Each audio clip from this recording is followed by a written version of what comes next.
Yo guys, I'm Yellow, the Norwegian hardcore PC gamer, and today we can all say RIP NIP.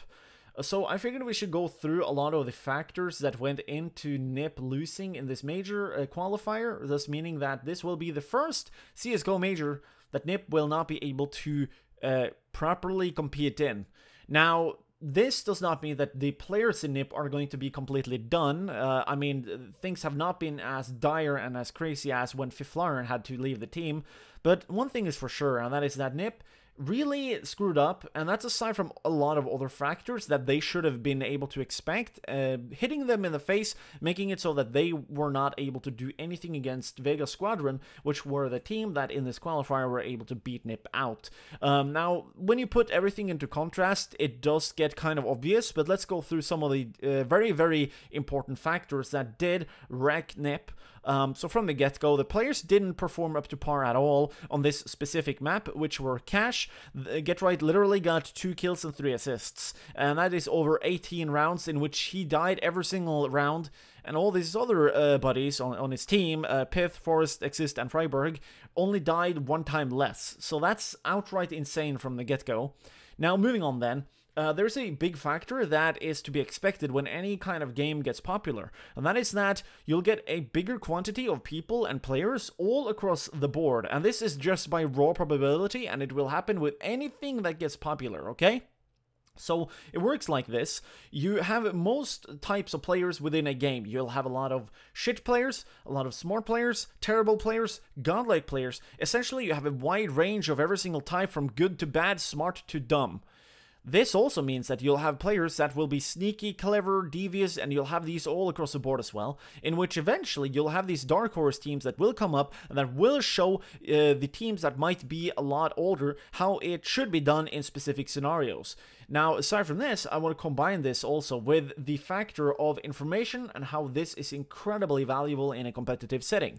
If you're going to fight any opponent, the more you know about them, the more you know how to counter them, how to play around their cards and around their style of play, and you'll essentially wreck them before they can even counter you. This is one of the main factors that I utilize whenever I decide to jump into a 1v1 arena type game, in which aside from having great skill, which you always need in these competitive scenarios, if you then can back it up with having the information that you need of the enemy before they have any information of you, you can normally, most likely, make a decision that will be above what the enemy can deal with. And this is also, by the way, one of the primary ways in which I do well in a game called H1Z1, in which one dude spawn, it's the King of the Kill version, by the way.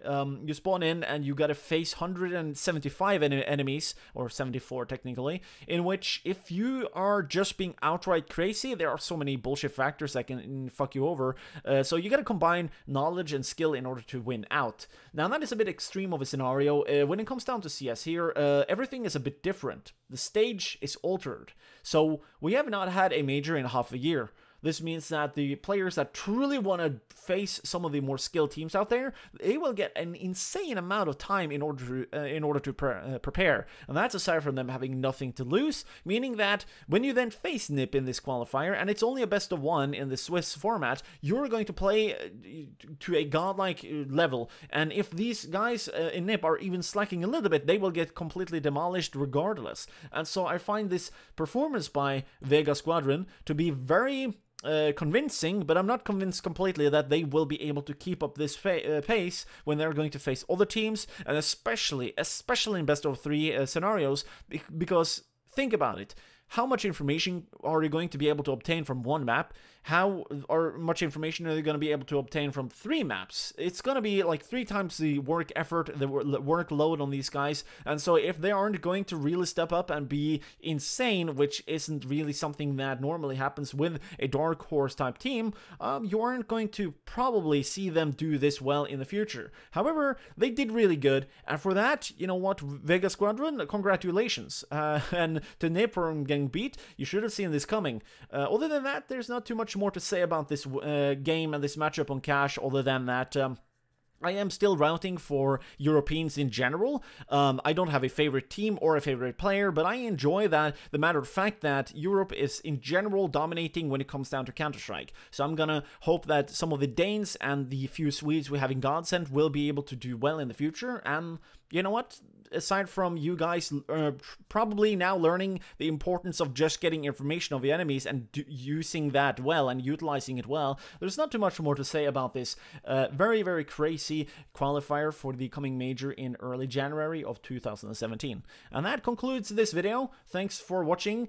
Here are 2 related videos if you guys want to get smarter or better at CSGO. If you want to support me and my work, you should really become a Patreon. There's a couple of benefits there and rewards and such things if you guys are interested. So there is that. Thanks for watching, have a nice day, and don't get beastified when you play.